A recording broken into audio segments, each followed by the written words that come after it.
بسم اللہ الرحمن الرحیم۔ حدیث نبوی صلی اللہ علیہ وآلہ وسلم۔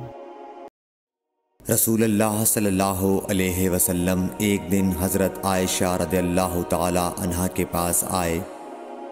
اس وقت ایک عورت حضرت عائشہ رضی اللہ تعالی عنہا کے پاس بیٹھی تھی۔ آپ صلی اللہ علیہ وسلم نے دریافت کیا، یہ کون ہے؟ عرض کیا، فلاں عورت، اور اس کی نماز کے اشتیاق اور پابندی کا ذکر کیا۔ آپ صلی اللہ علیہ وسلم نے فرمایا، ٹھہر جاؤ، سن لو کہ تم پر اتنا ہی عمل واجب ہے جتنے عمل کی تمہارے اندر طاقت ہے۔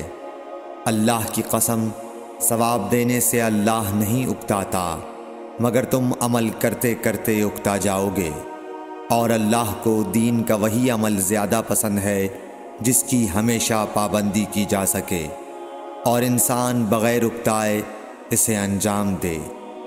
صحیح بخاری، حدیث نمبر 43۔